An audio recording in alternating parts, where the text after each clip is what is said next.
Boa noite, gente.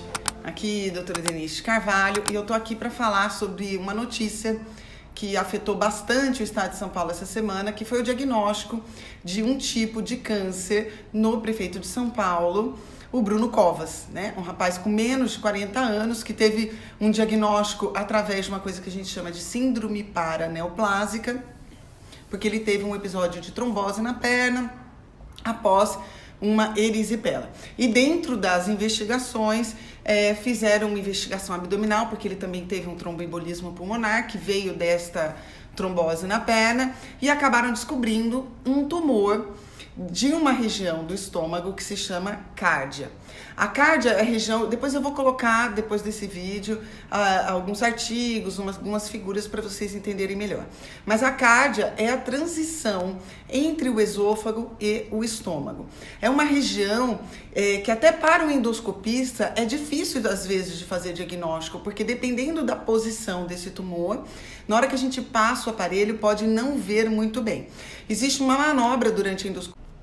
Existe uma manobra na endoscopia que a gente chama de retrovisão, e nessa manobra, que é como se a gente olhasse para cima, né? A gente vê até o aparelho entrando e facilita a visualização dessa região, que se chama cárdia. Se tiver muita comida no estômago, por exemplo, o jejum não foi obedecido, alguma questão assim, pode ser difícil visualizar esta região.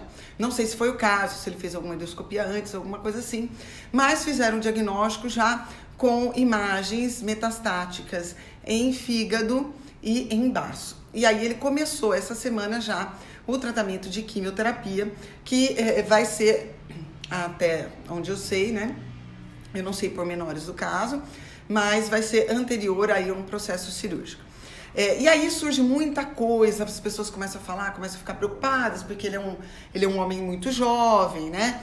E tal. Bem, e aí algumas coisas que eu vi aí pela internet, muitos colegas, inclusive especialistas em oncologia, alguns especialistas em sistema digestivo, falando do aumento da incidência desse tipo de tumor nos casos de refluxo.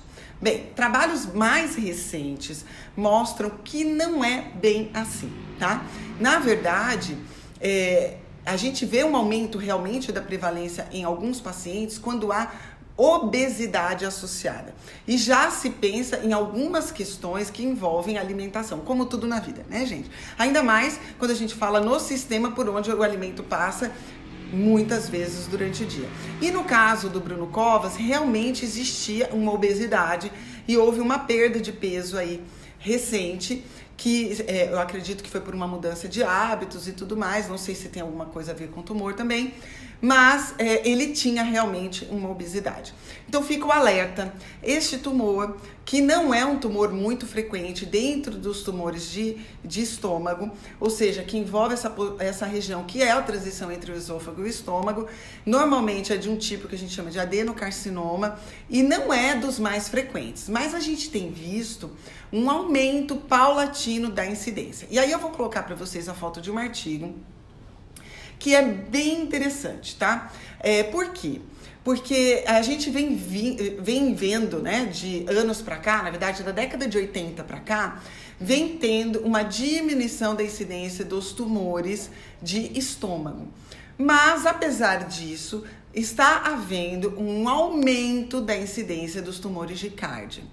E aí, um dos artigos fala da possibilidade disso estar acontecendo pelo uso crônico dos inibidores de bomba de prótons associados à obesidade. Então, portanto, gente, não é a questão do refluxo em si que aumenta a incidência. Fica, na verdade, a questão para a gente pensar. Na verdade, é um corpo obeso, inflamado, que por isso também tem refluxo, por aumento da pressão intraabdominal, pelo excesso de alimentos fermentáveis, carboidratos simples, comidas que relaxam o esfíncter inferior de esôfago, então o excesso de gordura também faz isso.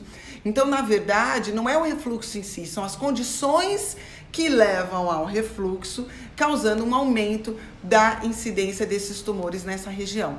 E e isso aqui fica um alerta, o uso de inibidores de bomba de prótons de forma prolongada, na verdade, pode estar associado a um aumento da incidência desses tumores.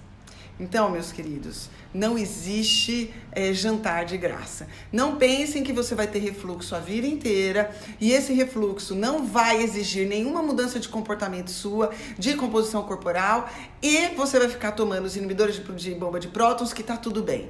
Não está tudo bem. Não sei se é o caso dele, se ele usava esse tipo de coisa, se tem alguma outra questão genética, mas é importante porque eu não quero que as pessoas que sofrem de refluxo comecem a ficar panicadas, ou seja, com pânico, porque, ai meu Deus, vai ter um aumento da possibilidade de ter o câncer na região do cardio. Não é bem assim, tá?